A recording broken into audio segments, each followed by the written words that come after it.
Yo, what's the dealio, man? Listen, you already know I got a straight banger for you today, all right?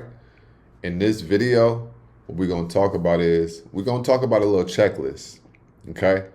Now, this checklist is going to be the things that I'm looking for and I'm doing every night just so that I could approach the day, you know what I'm saying, with a clear head and a clear mind. All right? I don't want to make this video more complicated than it has to be, right? I know some people use scanners and some people use all this other stuff. All I do is I'm going to show you guys what I do. I'm going to break it down and then we're going to go from there. All right. Nothing that I say in this video is financial advice, right? If you do this stuff, I'm not saying that you're going to go make $1 million in 2 weeks. There's no claims over here. All right. But there are certain things that I do on an everyday basis when we're talking about trading, getting ready for every day, creating a level of consistency. Consistency is the most important thing. It's not about that one big trade you get. It's about being consistent in your approach. So with that being said, man, now when I'm approaching the market on a day-to-day basis, first things first I'm looking at is what day of the week is it? The day of the week that it is actually matters. If we being real, you gonna have to trade Monday different than you trade on Wednesday. You're gonna trade different on Tuesday than you do on Friday. Now this might sound elementary, like duh, but you would be surprised at how many people don't even consider what day of the week they're going into in regards to what day of the week they're going into trading. So first things first, what day of the week is it today? What day of the week is it tomorrow? Here's why. Ever since January, I believe the 26th of January, they started doing something called zero data expiration for the Mag 7 stocks on Mondays, Wednesdays, and Fridays. Now, what did this do? This has created a level of liquidity in the markets that we have never seen before. So now there's way more fake outs. There's way more premium burning on specific days. So if it's Monday and the stock ain't doing too much and you in a trade and you didn't think about it and then you take an L and then the next day it makes the move, you got to understand why. It's because they burnt premiums that Monday and then they made the move the next day. So keep that in mind, right? So what day is it and what day is it tomorrow? Always keep that in mind. Next thing I'm looking at, do we have data? Is there data?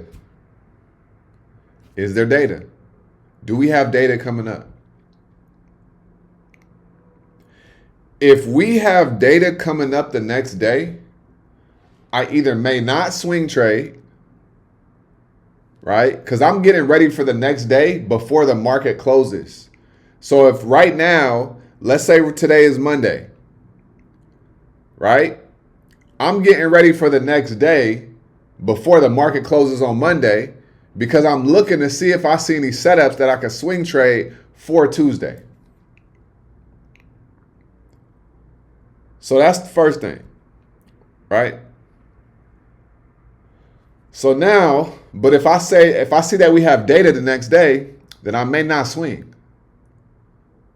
I may not take that swing trade. Even if the setup looks good, I know that data could make it go the complete opposite way. Now, will I miss out on a potential gap in my direction? Yes.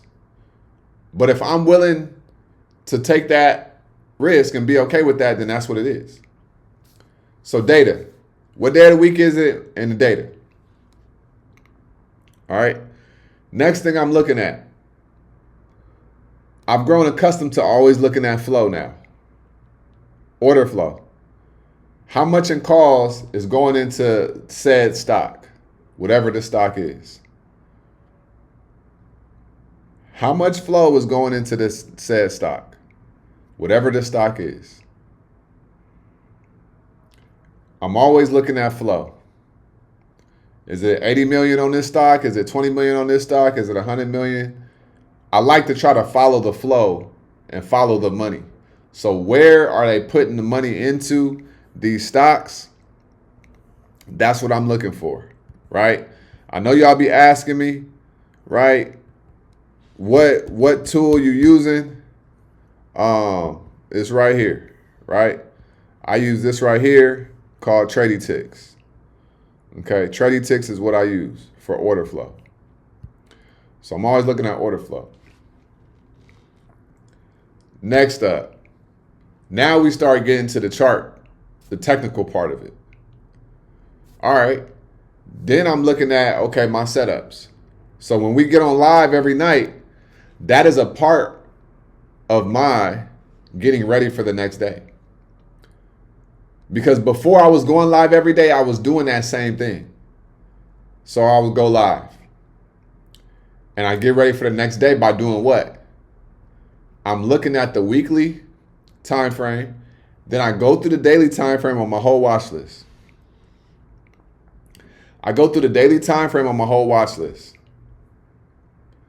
And based off my whole watch list, I find my top 3 setups that I really want to pay attention to and focus on. Top 3 setups, plus my indexes. Between IWM and QQQ and 3 setups, I should be good. I shouldn't be chasing anything else. All right, cool. Now, I dive a little bit deeper into those setups. I look at the weekly. I look at the daily time frame. I look at the market structure. I look at the strat method setup. I look at the candle anatomy. I look at the 2-hour time frame, the 4-hour time frame, the 1-hour time frame on all of those. And then we go from there. And then based off of those 3, I'll go and I'll say, okay, out of these 3, I think this might be the best one. And then I'll go see, is there any news that has came out about them today that could be a catalyst? Then when I wake up in the morning to get ready, I look to see if any news came out about the stock. I'm looking at the pre-market levels, right? I'm looking at the pre-market levels. And then I'm looking to see if there's any news going on based on the setups that I was looking at. Because pre-market movement is going to help show me what could potentially happen on this day with the setups that I already have.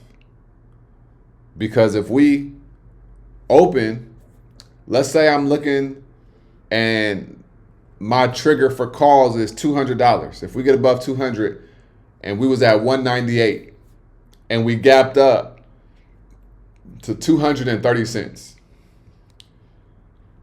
I'm like, if we open above $200 and we hold that, we going higher.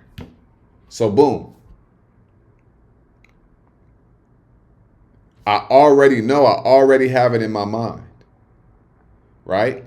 So in the morning time, once I got my setups that I'm looking at them in pre-market in the morning. And then what am I doing? I'm paying attention to the 4-hour, the 2-hour, and the 1-hour. The bigger time frames are going to make you money and save you and change your life. So I keep it simple, y'all. right? I keep it simple. I have my setups. I pay attention to my order flow.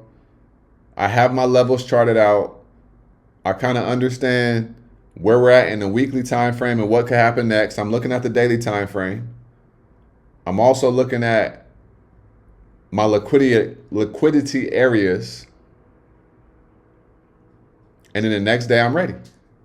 So by the time I go to bed, I'm pretty much ready for the next day.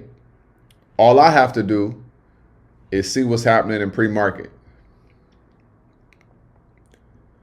I got to see, has anything happened outside of what this setup is showing me in pre-market? If not, then the plan stays the same. We could have gapped up, we could have gapped down, but the plan is going to stay the same. That's just that. And that's how we do it. That's how we run it. Do I use scanners? I don't use scanners.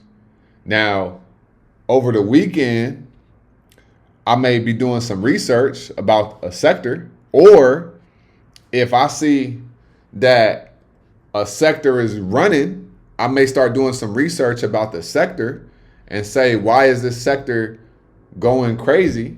And then try to find stocks inside of that sector. But I'm not doing that every day. I try to find what I see, what I like, and I try to focus on that. It's very easy to overdo it. It's very easy to overcomplicate things. It's very easy to overdo it all.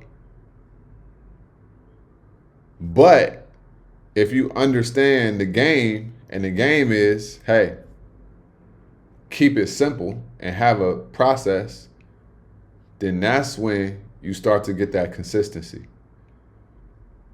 At the end of the day, you just need to know where a stock is at, where it came from, and where it's going. And you do that by looking at the weekly, sometimes the monthly, the daily time frame. You find your areas of liquidity and you execute on your plan. You just got to learn how to stay true to your plan. So I hope that video helped you guys out. I hope that it made sense, and I hope that it clarifies some things for you. This does not have to be this crazy big system. It just has to work for you. So I want you to make something work for you instead of you feeling like you don't have what you need to succeed. So if that made sense, y'all, if that helped you out, drop it below in the comments. Let me know. Like I always say, make sure you get up out your head. Go get into this world, because your head is a dangerous place to live. And also remember, y'all, the more you study, the less you worry. All right? Y'all have a great day. I'm going to holler at y'all on the next video. Y'all stay smooth, man. Peace.